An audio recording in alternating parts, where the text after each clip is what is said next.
चलिए अब जो है सो हम लोग 3.1 को पूरा कर चुके हैं, ठीक है।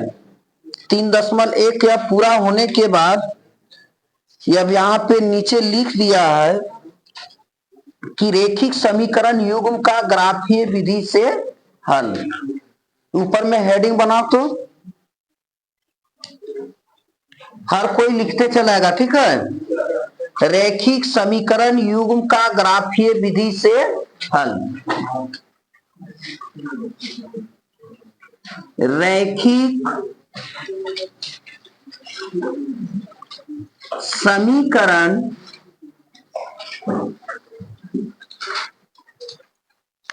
युग्म का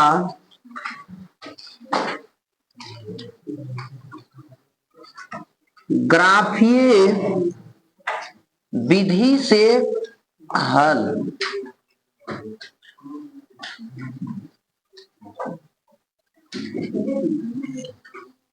ध्यान देंगे, हम लोग बैक क्लास में जो पढ़े थे, रैखिक समीकरण युग्म के रूप में लिखना।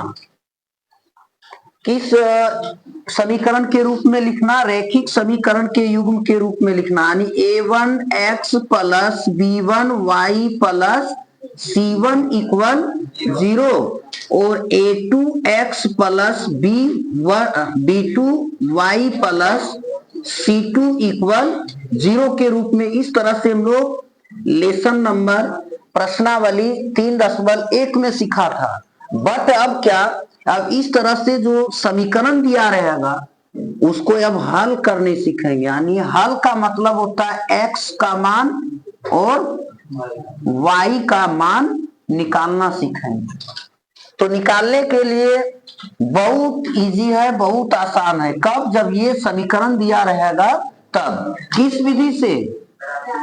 ग्राफीय विधि से। तो एक जरा नोट करके लिख लो, ग्राफीय विधि से हल निकालने के लिए छोटा सा एक, तो क्या सीखेंगे? ग्राफीय विधि से हल ज्ञात करना, यानी हल निकालना। हल का मतलब हो जाता है समीकरण में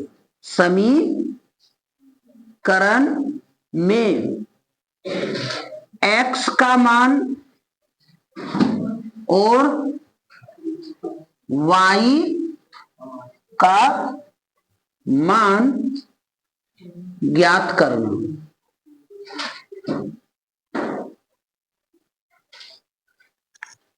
हर कोई यहां पे दिमाग रखेगा। जैसे हल का मतलब क्या है, जैसे बोल दिया कि हल ज्ञात कीजिए, किस विधि से? ग्राफीय विधि से हल।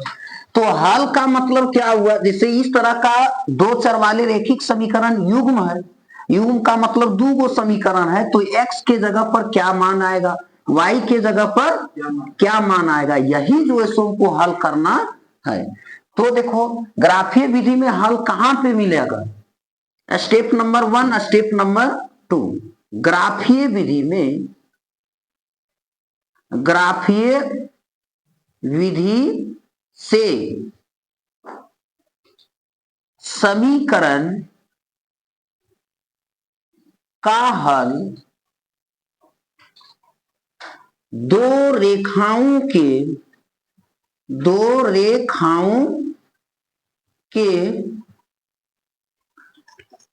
कटान बिंदु, दो रेखाओं के कटान बिंदु ही समीकरण का हल होगा। कहने का मतलब है जैसे हम ग्राफ बनाएंगे, खड़ी रेखा और पड़ी रेखा, जहां पर दो रेखाएं आपस में क्या होगा, कट जाएगा, तो वही कटान बिंदु क्या होगा, समीकरण का हल होगा। जैसे ये कट रहा है 4 पर और y कट रहा है कितना पर, 2 पर, तो ये लिख सकते नहीं, इस बिंदु का नाम 4,2। जैसे ये दो रेखा कट रहा है तो कितना पर कट रहा है, ये सबसे पहले कोऑर्डिनेट को लिखने के लिए x लिखते हैं, इसके बाद y। तो x का मान कितना हो जाएगा और y का मान कितना होगा, 2। तब क्या, दो गो समीकरण युग्म दे रहेगा, फिर हम दो गो मान निकालेंगे, एक्स का कम से कम कितना मान निकालते हैं, 2 गो, और वाई का मान भी 2 गो। फिर इस तरह से खड़ी रेखा और फिर पड़ी रेखा, कहने का मतलब है क्षैतिज लाइन और हॉरिजॉन्टल ऊर्ध्वाधर लाइन। जहां पर 2 रेखाएं आपस में कट जाएगा वही कटान बिंदु समीकरण का क्या होगा, हल होगा। हल का मतलब क्या होता है, x का मान और y का मान। हल का मतलब x का मान और y का मान। तो चलिए अब जो है ना, अब बहुत एकदम आसान तरीका से हम लोग सीखेंगे। यहां पर दे रखा है,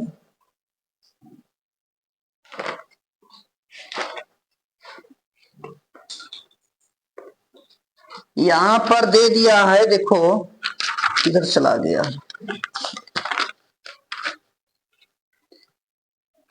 चलिए यहां पर देखो कितना बढ़िया एकदम 2 गो समीकरण दे दिया है। उदाहरण संख्या 4, एग्जाम्पल्स नंबर कितना 4। समीकरण देखो क्या है, x प्लस 3y इक्वल 6, ये समीकरण कितना है 1। और दूसरा दे दिया है 2x माइनस 3y इक्वल 12, समीकरण 2। इसमें से अब हम लोग को क्या करना है, समीकरण 1 से मान सारणी और समीकरण 2 से मान सारणी, और x का कम से कम 2 गो मान, y का कम से कम 2 गो मान, समीकरण 1 का और समीकरण 2 का निकाल लेंगे। इसके बाद खड़ी रेखा और पड़ी रेखा था, जहां पर 2 रेखाएं कटेगी वही कटान बिंदु क्या हो जाएगा, मेरा आंसर हो जाएगा, x का मान और y का मान। तो एकदम बहुत इजी वे से अब यहां हम क्या करेंगे, हल लिखेंगे। यानी x समीकरण किससे, हाँ समीकरण 1 से। चलिए समीकरण 1 है कहां, समीकरण 1 क्या है, हाँ x प्लस 3y बराबर 6। तो x का मान के लिए 6 घटाव, ये प्लस में तो उधर चला जाएगा माइनस में, यहां पर क्या लिखेंगे, मान सारणी। ये उदाहरण है, उदाहरण बताने के बाद एक्सरसाइज पर चल जाएंगे। x का कितना मान निकालेंगे, 2 गो, कम से कम 2 गो x का, और ये रहा y का। देखो ये हुआ x का पहला मान, x का दूसरा मान, y का पहला मान और y का दूसरा मान। ये किसका निकल रहा है, जिस तरह से समीकरण 1 का होगा सेम उसी तरह से समीकरण 2 का निकलेगा। तो देखो अगर यदि हम y बराबर 0 ले लेते हैं, y बराबर कितना लेते हैं, तो ये हो जाएगा 0 गुना 3 घटाव 6, ये किसका मान निकल जाएगा। अगर यदि y का मान लेते हैं तो x का मान आता है, समझा। तो क्या होगा, x बराबर कितना 6, जब y बराबर हम 0 ले लिए तो x का मान कितना आ गया, समझ रहा है ना। चलिए अब सेम प्रोसेस, अगर यदि हम y बराबर 2 लेते हैं, देख रहा है ना, तो 2 और 3 आएगा ना, घटाव 6, 6 घटाव 6 इक्वल क्या आ जाता है, कब y बराबर कितना लेने पर 2, तो x का मान क्या आ जाता है 0। यही कम से कम हमको कितना 2 मान निकालना था। चलिए अब इसी प्रकार किसका, समीकरण 2 से, बताइए समीकरण 2 क्या है। देखो समीकरण यही ना है, समीकरण 2 यही ना है। तो देखो 2x माइनस 3y इक्वल कितना 12, तो 2x बराबर 12, और ये माइनस में तो उधर चला जाएगा प्लस में। अब हमको x का मान चाहिए, तब 12 प्लस 3y, ये 2 गुना का रिश्ता में है, तो इधर बराबर के इस ओर किस में आएगा, भागा में। अब ऐसा मान रखना है जो पूरा पूरा क्या होगा, कट जाना चाहिए। और यहां क्या लिखेंगे, मान सारणी। जरा दिमाग लगाओ, y का मान हम नेगेटिव भी ले सकते हैं। नेगेटिव मीन्स क्या होता है? माइनस। तो दिमाग लगा भी कैसे होगा ये सुनना, या फिर पूरा पूरा कैसे कटेगा। जैसे अगर यदि हम y बराबर 0 लेते हैं तो ये टर्म हो जाएगा 0 और प्लस 12 बटे कितना, 2, 2 छक 12, y बराबर कितना लेने पर, तो x का मान कितना आ गया, समझ रहा है ना। अगर यदि हम 4 लेंगे तो भी कट जाए, 4 लेंगे तो बहुत बड़ा मान आएगा, 4 तिया 12 और 12 12 24, 12 आ जाएगा। 12 बोले कि 10 से कम लेना है, 10 से अधिक मान लेगा तो ग्राफ क्या होगा, बहुत बड़ा बनेगा, आंसर आएगा, बट ग्राफ क्या हो जाएगा, बहुत बड़ा बन जाएगा। तो उतना मान लेना नहीं है। तो एक बार माइनस का मान को लेकर के देखो, अगर यदि हम यहाँ पे -4 ले लेते हैं तो 4 गुने कितना हुआ, 3, और यहाँ पर कितना है 12 बटे 2। देखो 12 और प्लस गुना माइनस क्या होगा, 4 तिया 12, देखो माइनस माइनस कटा, 0 बटा 2 कितना आया 0। कब, जब y का मान हम ले लिए -4, तब ये क्या आया, जान गया। यही तो हमको दो समीकरण 1 और 2 से कम मान सारणी निकालना पड़ता है। अब क्या करेंगे, अब खड़ी रेखा और बड़ी रेखा, आंसर आ जाएगा। जहां पर ये दो रेखाएं आपस में कटेगी वही कटान बिंदु क्या होगा, x और y का मान होगा। तो इसको अब किस विधि से हमको हल करना है बाबू मेरे, यहां तक किसी को किंतु परंतु हुआ क्या, देखो तुम लोग यहीं पे मिस करेगा। ये समीकरण 1 से मान सारणी निकालने आया, समीकरण 2 से मान सारणी इतना निकाल लेगा, तो निकाल लेगा तो बहुत इजी है। अब क्या चीज बनाएंगे, ग्राफ बनाएंगे।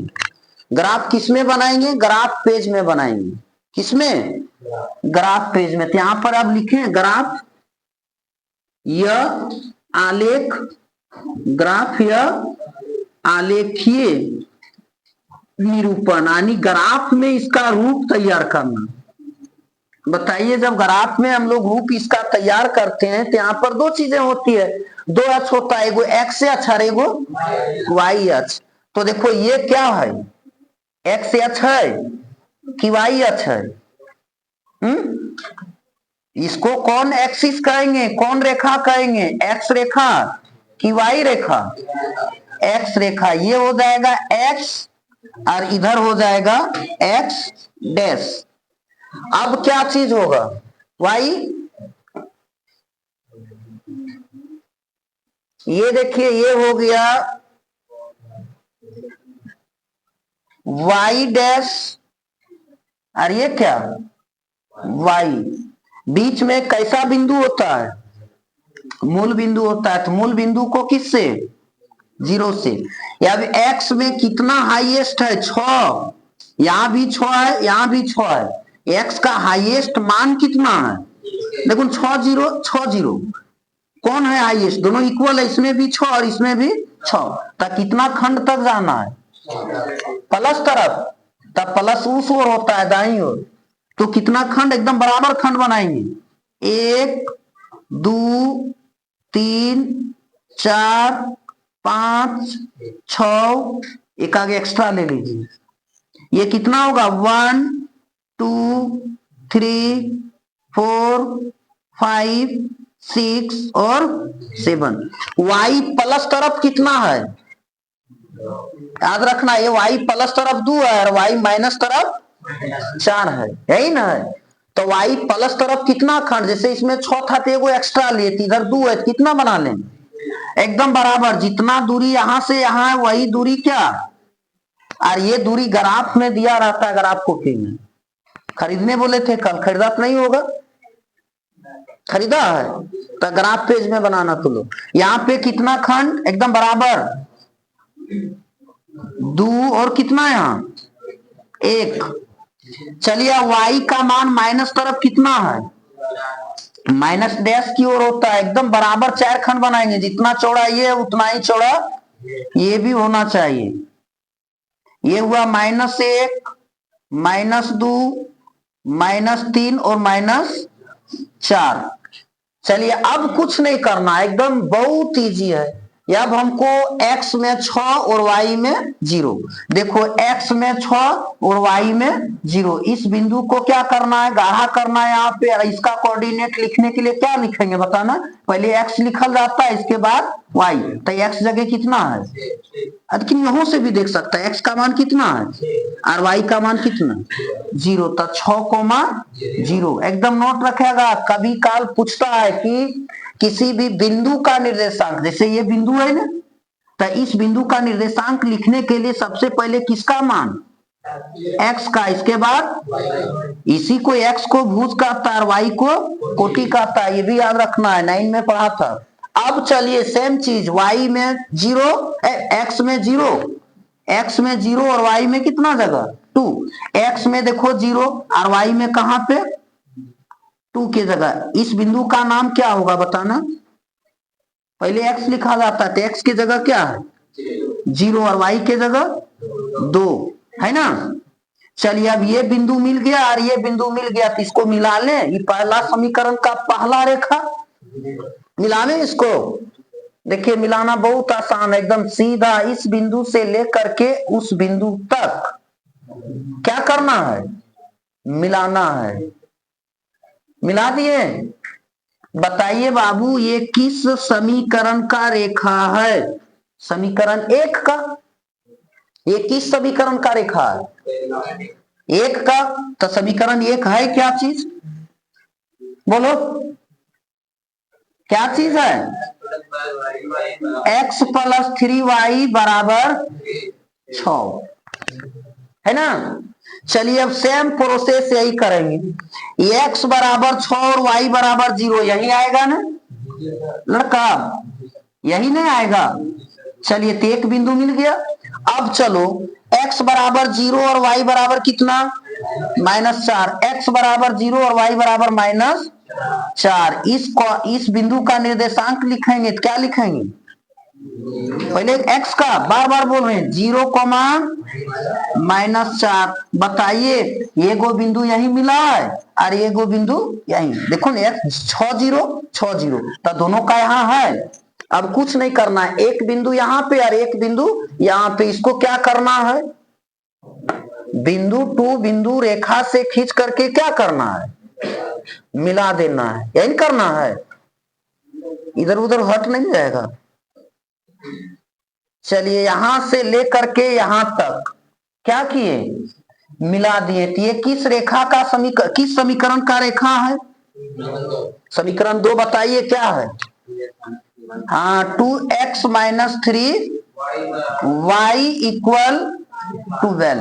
बताइए कहां पर कटा है, वही कटान बिंदु ही क्या होता है, हल होता है, x, y होता है। तो x का कितना है और y का कितना 0, यही कटान बिंदु, देखो यहाँ लिखे ना, देखना यार, हेलो इधर, ग्राफीय विधि से समीकरण का हल, दो रेखाओं के कटान बिंदु ही समीकरण का हल होता है। दो रेखा कटा है ना, किस जगह पे कटा है, यही ना बिंदु, तो कटान बिंदु ही समीकरण का हल होता है। हल का मतलब होता है x, y, x का मान कितना है और y का मान 0, यही हो गया तुम्हारा आंसर बाबू, समझ गया फ्रेंकली। और नहीं ना तो देखो ये एग्जांपल में यहाँ बना करके दिखाया है, ये कुछ अलग मान लिया है, हम कुछ अलग मान लिए। x बराबर कितना, x बराबर कितना है 6 और y बराबर 0 बना करके दिखाया। याद रखिए जिसका हल होता है ना वही संगत कहलाता है, वही कहा क्या कहलाता है, संगत। जिस समीकरण का हल होगा वो क्या कहलाएगा, संगत। बताएंगे संगत क्या होता है, इसको भी बहुत इजी वे से बना। देखो ये एग्जाम्पल कितना है, ये एग्जाम्पल बताने के बाद प्रश्नावली 3.2 बताएंगे, ये एग्जाम्पल बताने के बाद फिर कौन, प्रश्नावली 3.2, और जैसा जैसा ये बनेगा प्रश्नावली भी वैसा ही बनेगा। तो यहाँ कौन सी अब लिख दें, समीकरण एक से, समीकरण एक से, और यहां क्या, मान सारणी। तो समीकरण एक है क्या, y इक्वल 2x-2, और यहां पर मान सारणी तैयार करना है। ये होगा x का और ये होगा y का। x का कम से कम 2 मान और y का कम से कम 2 मान लिखेंगे। तो बताना यहां पे अगर यदि हम x बराबर 0 ले लेते हैं, इधर देखो x बराबर कितना 0, तो 2 गुने 0 घटाव 2, ये तो 0 टर्म हो जाएगा और ये क्या होगा -2, यानी कितना होगा y बराबर, कब, जब x बराबर हम कितना ले लिए 0, तो y बराबर कितना आ गया -2। माइनस का मान भी हम लिख सकते हैं। अब दिमाग लगाओ, यहां पर हम 1 ले लेते हैं, x बराबर कितना 1, तो 2 एकम 2 और घटाव 2 क्या आ जाएगा, y का मान कितना आएगा, समझ रहा है ना। चलिए एकदम इसी प्रकार समीकरण 2 से, समीकरण 2 है क्या, y इक्वल 4x-4, और इधर भी निकालना हमको समीकरण 2 का मान सारणी। फिर वही दिमाग लगाना है।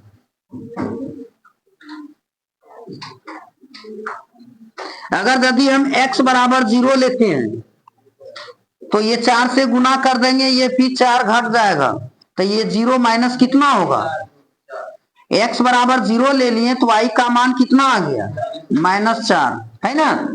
x बराबर अगर यदि हम 1 ले लेते हैं तो 4 घटाव 4 क्या हो जाएगा, ये y का मान, कब, x का मान कितना लेने पर, तो ये क्या होगा 0 आ जाएगा। बुझ गया, जब बुझ गया तब फिर अब इसी ढंग से बनाना है, कुछ करना नहीं है।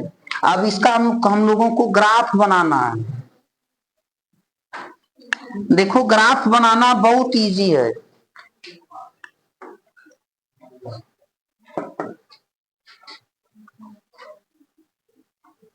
ग्राफ बनाने के लिए एक पड़ी रेखा और एक खड़ी रेखा,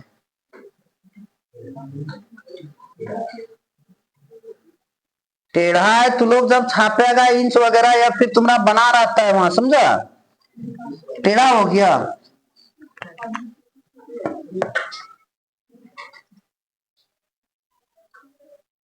इसीलिए तो ग्राफ पेज में बनाना है, टेढ़ा बन जाता है। ये है x डैश x, और अब y का एक रेखा खींचना है।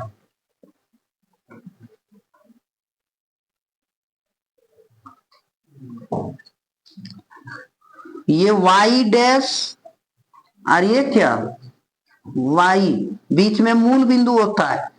x का हाईएस्ट मान कितना है, एक यहां भी है और एक यहां भी है, कितना खंड, ये को बढ़ा दो, देख लिया। चलिए y का हाईएस्ट कितना मान है -4, यानी माइनस नीचे तरफ होता है। एक जितना चौड़ा ये है उतना ही चौड़ा ये भी बनाना होगा, तब आंसर आएगा सही, नहीं फिर इधर उधर हो जाएगा डायग्राम।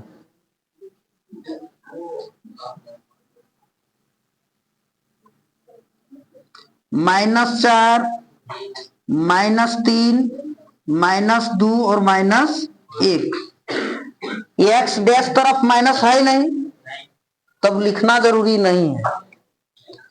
तो अब देखो, लेकिन दे दो कोई ठीक नहीं है, इधर भी आ जाए, 1, 2, -1, -2।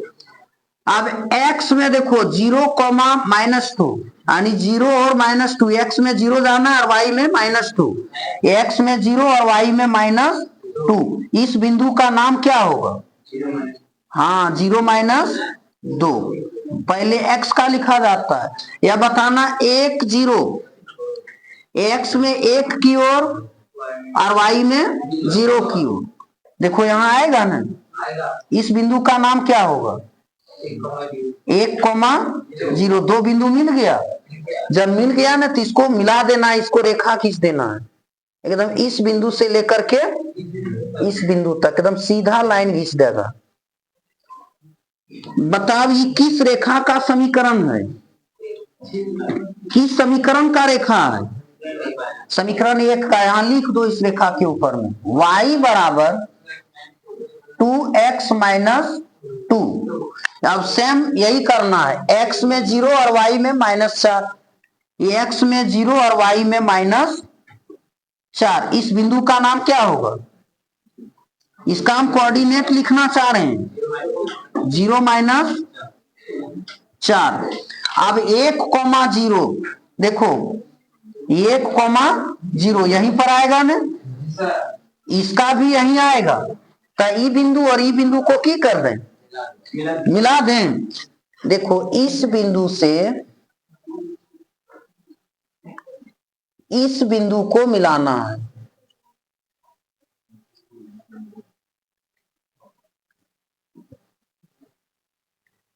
तब बताओ ये दोनों रेखाएं कहां कटता है? एक जगह पे।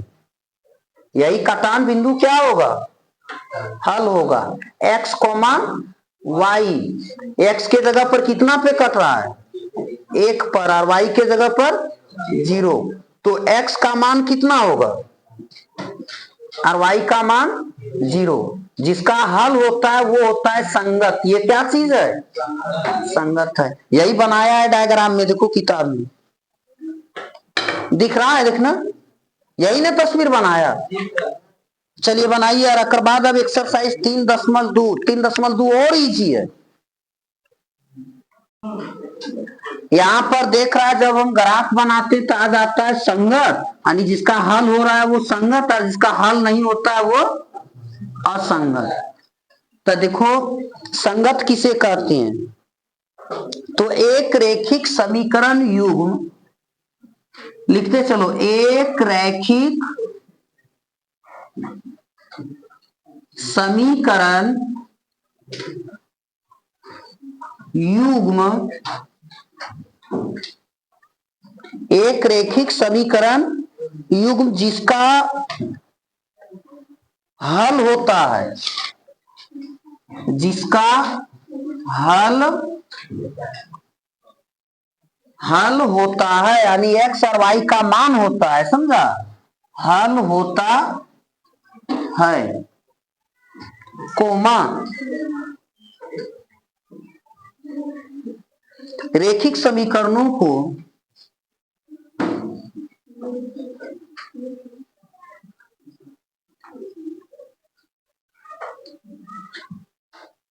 रैखिक समीकरणों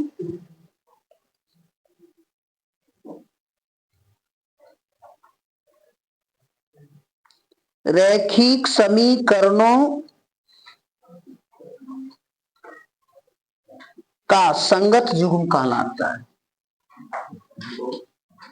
संगत युग्म कहलाता है। कहने का मतलब जिसका हल होगा, जिसका x और y का मान निकलेगा, वो कैसा समीकरण युग्म कहलाएगा? संगत कहलाएगा। अब इसी में एक बात आ जाएगा असंगत। कहने का मतलब है जिसका कोई हल नहीं होगा। अभी सूत्र बताएंगे, ठीक है, किसका किसका है। अब स्टेप नंबर नोट नंबर 2, यह संगत। यह संगत को अंग्रेजी में कहते हैं इनकंसिस्टेंट।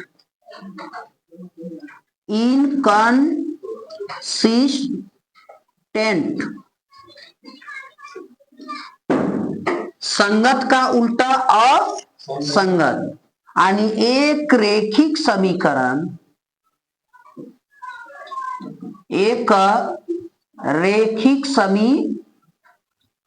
युग्म जिसका कोई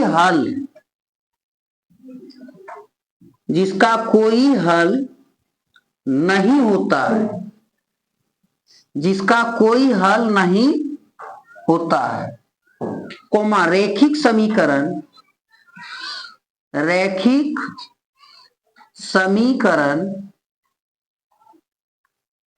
का यह संगत युग्म कहलाता है। तो ध्यान देगा, अब यहां पर हम लोग को 3 कंडीशन देखने को मिलेगा।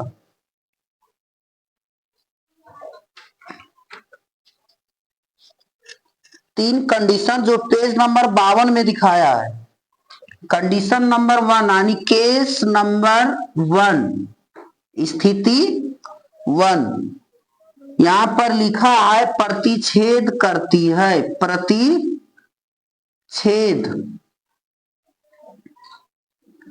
करती है। तो प्रतिच्छेद करने के लिए शर्त है A1 बटा A2 बराबर नहीं होना चाहिए B1 बटा B2। याद रखना, प्रतिच्छेद के लिए क्या शर्त है, क्या कंडीशन है? A1 बटा A2 बराबर B1 नहीं होना चाहिए B1 बटा B2। और A1 और A2 कहां रहता है? समीकरण युग्म में रहता है। हाँ, खोज पाएगा ना। अब देखिए, जब ये प्रतिच्छेद करेगी तभी प्रतिच्छेद किया था, हल हुआ था ना, एक्स और वाई का मान निकला था। तो जिसका हल हो जाएगा वो क्या होगा? संगत। क्या होगा? संगत। और इसका कितना हल होता है? केवल एक हल होगा। क्या होगा इसका? केवल एक हल। इसी का केवल क्या होगा? एक हल। एक हल को ही कहता अद्वितीय हल। क्या कहेगा? अद्वितीय। चलिए कंडीशन नंबर 2। कंडीशन नंबर 2 में लिखा है समपाती है, समपाती है। समपाती है तो क्या होगा? A1 बटा A2 बराबर B1 बटा B2 बराबर C1 बटा C2। इसको याद कैसे रखेगा? समपाती यानी सब बराबर। समपाती में स है तो सब क्या होना चाहिए? बराबर। तब ये क्या होगा? समपाती होगा। और जब समपाती होगा ने तो इसका कोई हल नहीं होगा। समपाती का क्या होगा? सॉरी, समपाती होगा तो अपरिमित रूप से अनेक हल होगा। जब अनेक हल होगा तो ये भी क्या होगा? हल होने वाला क्या कहलाता है? संगत। ये क्या होंगे? अपरिमित रूप से, यह परिमित रूप से अनेक हल होगा। तो लोग को एग्जाम में पूछा जाएगा कि अपरिमित रूप से अनेक हल होने के लिए क्या शर्त है? ई वाला रहेगा और ये वाला ऑप्शन में रहेगा। तो अनेक हल के लिए क्या होगा? कौन?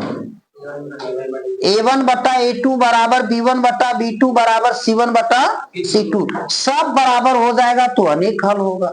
और एक खाली A1 बटा A2 बराबर नहीं B1 बटा B2, तब ये संगत होगा, केवल एक ही गो हल होगा। अब देखो कंडीशन नंबर 3। क्या चीज है? ये समांतर है। क्या है? समांतर। समांतर है तो समांतर है तो क्या होगा? A1 बटा A2 बराबर B1 बटा B2 बराबर नहीं होगा C1 बटा C2। देख रहा है? इसका कोई हल नहीं होगा, यानी ये क्या होगा? असंगत। ये क्या होगा? यह संगत। यह संगत को क्या कहते हैं? कैसे जानता है कि जिसका कोई हल? देखो लिख दिए हैं। इसमें क्या होगा? कोई हल होगा या नहीं होगा? हाँ, कोई हल नहीं होगा। चलिए एग्जाम में ये भी पूछ सकता है कि दो चर वाले रेखिक समीकरण युग्म का कोई हल नहीं होगा, उसका कंडीशन क्या है, उसका शर्त क्या है, तो किस पर घेरा डालेगा, इसी पर। ये तीन कंडीशन है, समझ गया।